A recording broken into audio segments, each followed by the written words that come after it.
नमस्कार, आप देख रहे हैं लाइव 24 न्यूज। इस वक्त की बड़ी खबर, औरंगाबाद के सांसद इम्तियाज जलील अपना मतदान करने के बाद लौटते ही बाहर उन्होंने मीडिया से की मुखातिब होते हुए बड़ी पढ़ार। इस वक्त की सबसे बड़ी खबर मैं आपको बता दूं, हैदराबाद से सांसद बैरिस्टर असदुद्दीन ओवैसी ने भी मतदान किया, तो वहीं एक तरफ औरंगाबाद के सांसद AIMIM के कैंडिडेट इम्तियाज जलील ने अपना वोट देकर बाहर आते ही उन्होंने फिर एक बार जबरदस्त प्रहार की है, केंद्र सरकार पर जमकर निशाना साधा। उन्होंने कहा कि केंद्र सरकार की दोहरी नीति आम जनता के लिए कहीं ना कहीं दुश्वार बनती दिख रही है।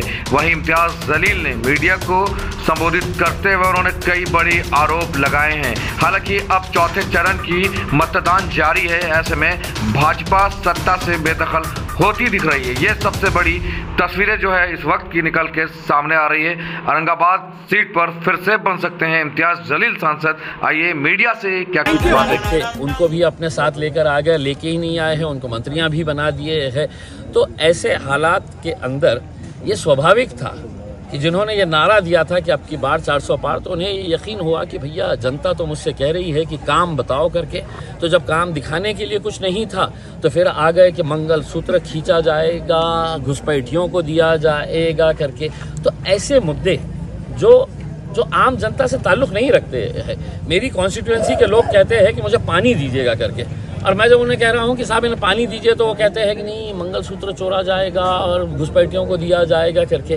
लोग कहते हैं सड़क दीजिए, रोजगार दीजिए, नौजवानों के लिए आप क्या स्कीम्स लेके आने वाले हैं, किसानों के लिए आप क्या करने वाले।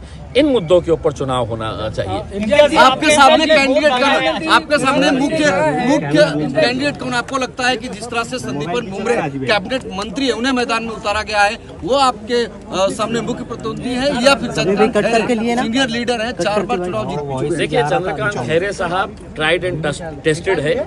यहाँ की शहर की और ज़िले की जनता ने उन्हें कई साल तक उन्हें आजमाया है। अब वो दोबारा मैदान में आए हैं और ये कह रहे हैं कि मेरा आखिरी इलेक्शन है, मुझे दे दो करके। उसमें देखिए, आपका आखिरी इलेक्शन हो सकता है, लेकिन ये ज़िले के 5 साल का सवाल है। 5 साल के अंदर ये ज़िले ने कहाँ जाना चाहिए, ये डिस्ट्रिक्ट ने कहाँ जाना चाहिए। सिर्फ आपके ऊपर तरस खा के कि नहीं मेरा आखिरी इलेक्शन है करके, कोई 5 साल है तो अपने ज़िले को पीछे नहीं छोड़ सकता है करके। दूसरे मंत्री जो है उन्होंने अपने एफिडेविट के अंदर बताया है कि उन्होंने इस शहर के अंदर, इस ज़िले के अंदर क्या क्या काम किए हैं। तो शराब की दुकानें खोले हैं उन्होंने, यही काम किया है। अब जनता को तय करने का है कि साहब वो किसके साथ जाना चाहती है। प्रधानमंत्री ने कहा है कि जब तक मेरी सांसें, जब तक मैं जिंदा हूँ तब तक मैं धर्म के नाम पर देश को बांटने नहीं दूंगा। साहब, शुरुआत आपने ही की है। अगर देखा जाए तो धर्म के नाम के ऊपर मुझे बड़ा अफसोस हुआ उस दिन जब मैं पार्लियामेंट के अंदर बैठा था और वहाँ पर नरेंद्र मोदी साहब पार्लियामेंट के अंदर खड़े रहकर ये कहे थे कि मैं OBC हूं करके।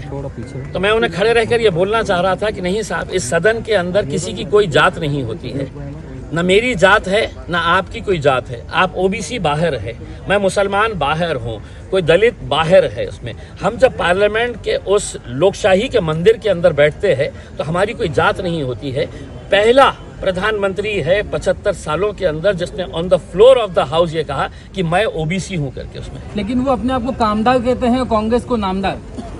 देखिए, दूसरों के ऊपर उंगली उठाना बहुत आसान है। अगर आपने काम किए तो मुझे ये बताइएगा कि महाराष्ट्र के अंदर शिवसेना फोड़ने की क्या जरूरत थी। मुझे ये बताइएगा कि राष्ट्रवादी कांग्रेस फोड़ने की क्या जरूरत थी आपको। मुझे ये बताइएगा कि आपने इतना अच्छा काम किए है तो जिस मंत्री के बारे में, जिस नेता के बारे में, राष्ट्रवादी कांग्रेस के बारे में आपने कहा था कि नेचुरली करप्ट पार्टी, और जिसके नेता के बारे में कहा था कि इसने 70,000 करोड़ का घोटाला किया है, उसके 8 दिन के बाद उसे अपने पक्ष में लेके आ जाते हैं, उसे उप मुख्यमंत्री बना देते हैं करके।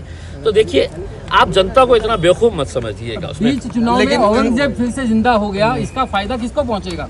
देखिए, क्या है कि अब ऐसे बातों के ऊपर कोई ध्यान नहीं देता है। इसमें फजूल के मुद्दों के ऊपर कोई बहुत ज्यादा ये नहीं करता है, क्योंकि हर आदमी को ये चाहिए कि यार मेरे घर में पानी आ रहा है क्या नहीं, मेरे घर के सामने की रोड बनी हुई है क्या नहीं। यहाँ पर वोट डाइवर्जन होने के चांसेस है, क्योंकि लेकिन खुद ओवैसी साहब ने कहा कि मुझे यहाँ पे जो है दफना दिया जाए, ये जमीन से मुझे जो है खास रिश्ता है।